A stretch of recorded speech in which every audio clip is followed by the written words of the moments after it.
My name is Jim Zhou, and I'm with Adva Optical Networking, and right now I'm living in Munich, Germany.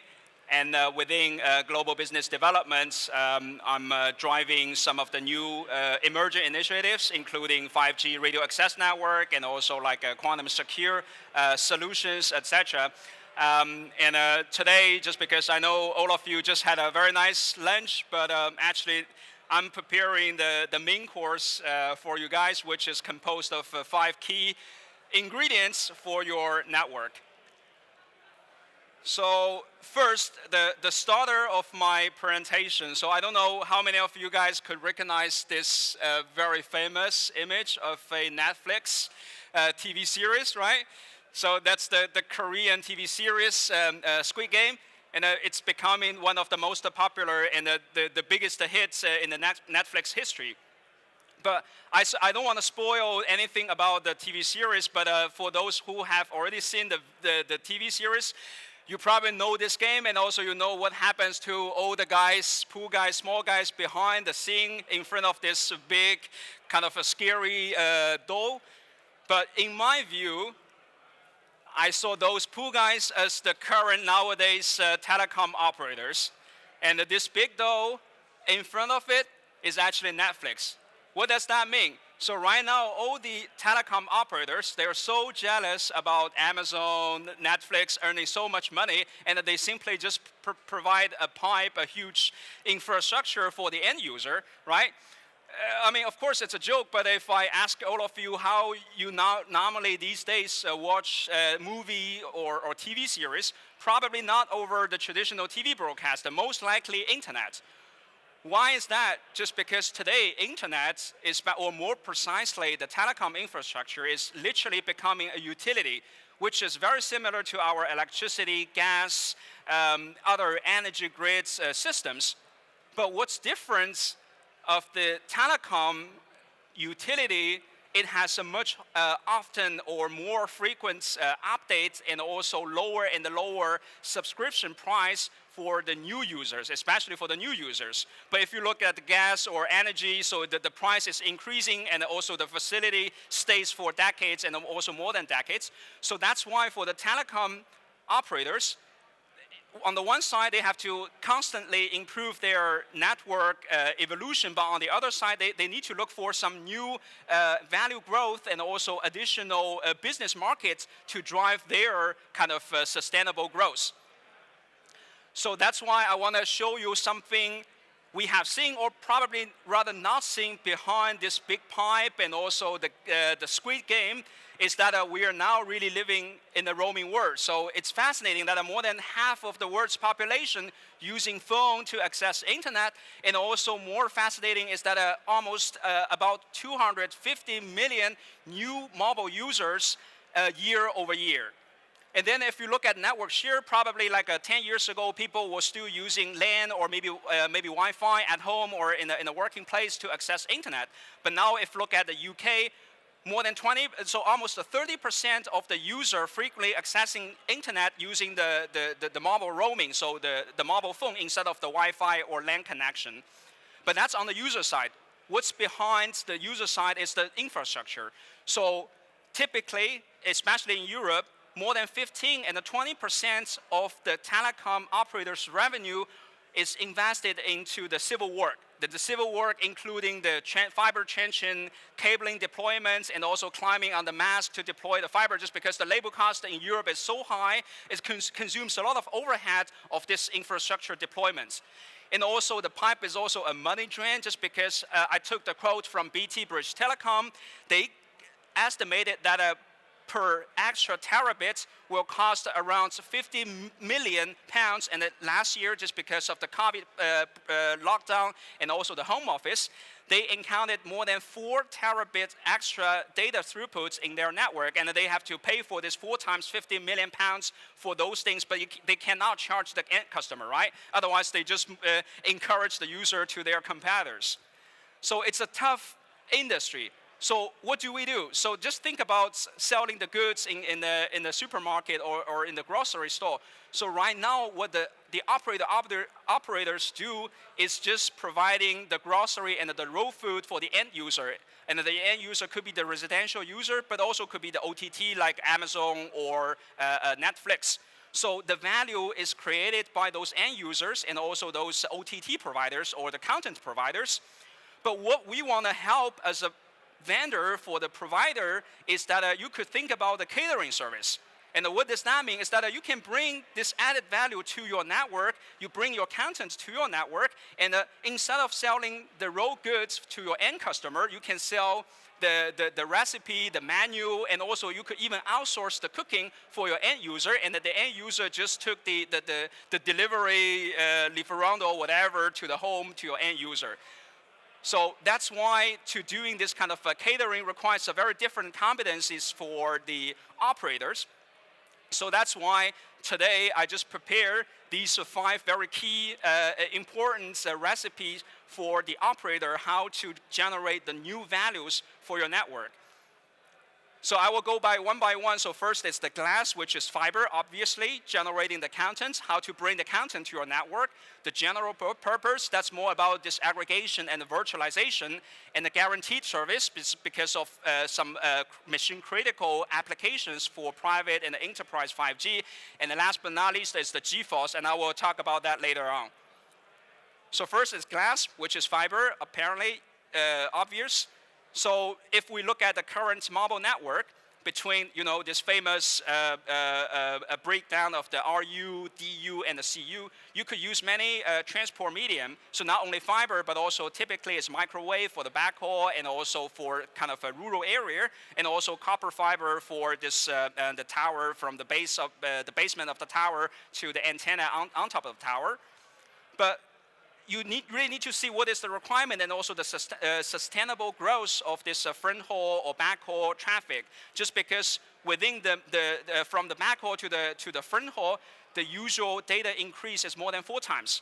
And also this will be proportional and also exponential growth if you introduce like the MIMO and also this massive MIMO antenna and the radio technology. So fiber is becoming a dominant and also the most popular choices for this connection, just because only fiber can provide you almost the ultimate bandwidth with lowest, let's say, insertion loss, and also the sustainable growth for this like radio interference immunity, and also immunity to the bad weather if you use the wireless backhaul.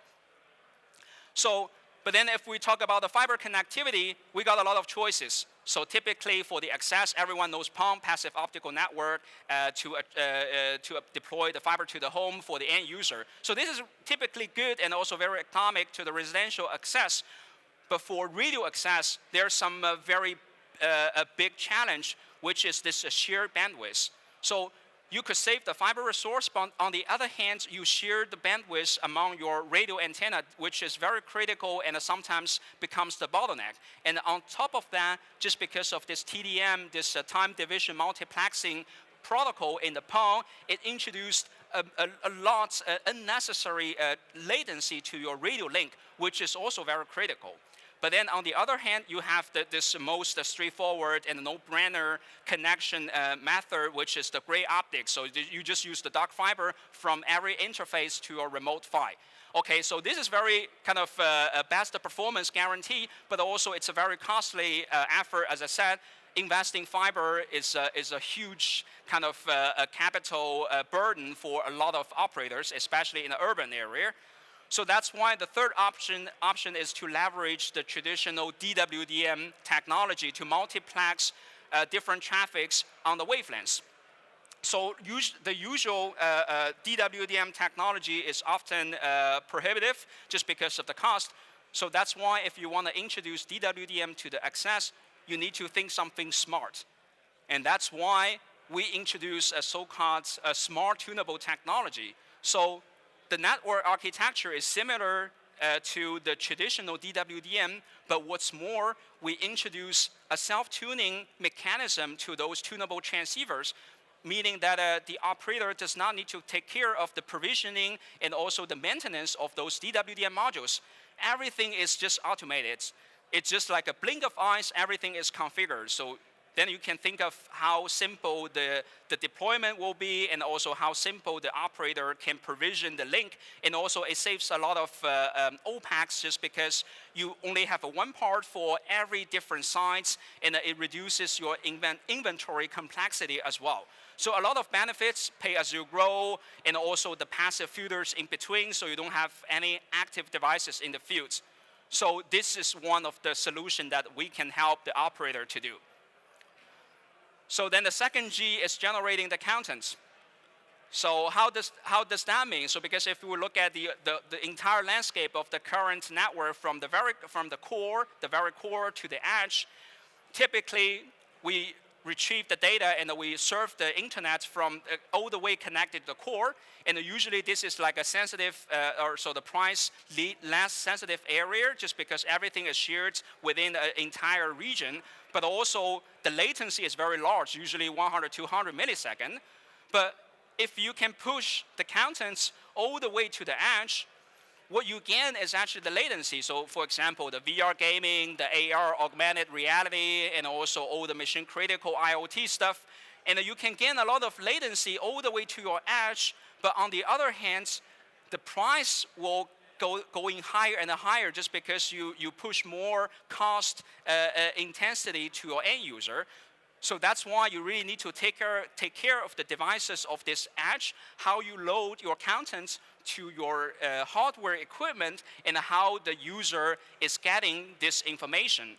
So if we look at the application quadrant of this edge application, so you can see a lot of like so-called tactile internet, haptic interaction of those online gaming or whatever application. They usually consume less bandwidth, but more critical to the latency. But on the other side, for the home user, they don't care too much about the latency, but streaming like the Netflix, they need the high definition quality, and also they need more contents from the internet without any kind of a loading bar circling around all the time. So that's why it's a very tricky optimization for this edge application, just because on one side you push a lot of application for the low latency requirements, but also you have to sustain some high throughput bandwidth from your core network. And for doing that, the best way is disaggregation, to decouple your hardware with your software content loading. And that brings me to the general purpose idea behind this setting of the edge application. So typically, all the hardware and the software, they are combined as a black box to serve a specific purpose. But if you decouple this, you virtualize your network functionalities in the software kit, while just make your hardware as a general purpose, either a server x86 server or some bare metal box switches. So by doing this, you can really tailor and optimize both the hardware and the software for different applications. So you can very benefit from this agility by decoupling the software and also the hardware. And in terms of the actual implementation, so you know about the virtualized machine or a virtual machine, and typically it also came along with the operation system. So now if you heard like the Google Kubernetes projects, the orchestration, and also the container technology, so the idea is really to share the common operation system in between the application, the virtualized application, and also the hardware. So you have a shared common platform for your operation system, but you simply containerize your application into a much smaller resources consumption and also application loading, and also to save the cost and also the latency in your processing. So these are the general ways to realize this general purpose edge application. Now, the third party is the guarantee service. And why the service has to be guaranteed? Again, because 5G most likely will be used for mission-critical application. And if we look at where the latency and also this variation coming from the network, and usually it comes from the top protocol layer or transport layer. So for instance, if you know the Ethernet technology, the longer packets you have, the longer latency variation you will have. So it is difficult to predict when the packets will arrive at your destination. And on the other hand, you want to transport as much as possible. So in a very simple analogy, so it's just like a bunch of guys, they want to carry the bags to the train to catch the train because it has to be on time, but also the packets is something they have to lose just because you want to transmit something on time, but also you want to transmit something at the same time. This is where you need to use the so-called time-sensitive networking in the Ethernet domain. And this is something on the application or protocol layer, it could help you to guarantee the time delivery and also the bandwidth congestion. So this is about the time, but also the other aspect is the timing delivery. Just because everyone knows that for the radio devices, they need to synchronize in order to do a lot of radio processing coordination. And that's why typically it is uses the GNSS, so the satellite's timing information. But now what you could do over your network is to transmit the timing information all the way from your core to the end antenna or radio sites using either the PDP, precision timing protocol, or the SYNC-E, synchronized Ethernet. So again, this is another added value you could use for your network assets. And what's more is that you could even envisage a timing as service. So you don't only deliver the contents to your end customer or to your virtual mobile operator, you can also to monetize this timing infrastructure just to source and provide the timing services for whomever running the network or using the network on your platform. Okay, so the last one is the G-force. And why does the G-force come from? The G-force actually comes from the vertical, because the vertical, the gravity, you have the G-force. And the vertical is all about a private and also enterprise 5G built on an open architectures. And so I won't go to the detail, but you could imagine like the German famous Industry 4.0 and the private enterprise 5G, all of them uses the private 5G instead of the public 5G. And also the killer application may not be running on a headset. It could be running on a robotic machine production line or etc. So the enterprise needs something very different from the traditional mobile network operator. So just because they need security, they need some localization service, and also really care about the latency instead of the coverage. But on the other side, the mobile operator offering the traditional coverage to the individual user might not fit the needs of the enterprise. So that's why we came up with two different angles. First is the neutral host. So you host your virtualized mobile functionality in your transport network while being managed by the big operators like Vodafone, O2, whatever. And the other approach is more rational. So you entirely build a standalone 5G core network and also 5G radio access, including the radio for your enterprise campus or factory campus. And you also manage and run all of these network functionalities by yourself. Of course, it gives you the best agility for your private 5G network, but also you have to consider the additional cost and also complexity of the management. So that's the key differentiation. And the third one, the example I want to use again is back to the G.Metro solution from ADVA. So we not deploy this tunable RAN transport for a traditional or classic RAN access network, but also for the train. So we built this one in Spain, close to Barcelona, on a high-speed intercity train system. So the antenna, the 5G antenna, is mounted on the train with the millimeter wave interface to the antenna on the lamppost, and hand-overing very quickly from one segment to another segment within 1 second. And the throughput is more than a gigabit per second for the end user. So this is the G-force I was trying to tease you. Okay, so last but not least is the dessert. And the dessert is what I want to show you that ADVA, as a company, we can provide all the end-to-end solution for all the operators, which I mentioned before, from the core, the aggregation, to this optical timing delivery, to the edge computing, the multi-access edge nodes, the open platform, disaggregation, all the way to the radio access part, the G.Metro passive DWDM solution. And with that, this is my talk. Again, back to the Squid Game. If you know this thing and you know the big piggy bank, so that's reserved for the operators. So save the money and let's earn more together. Thank you very much.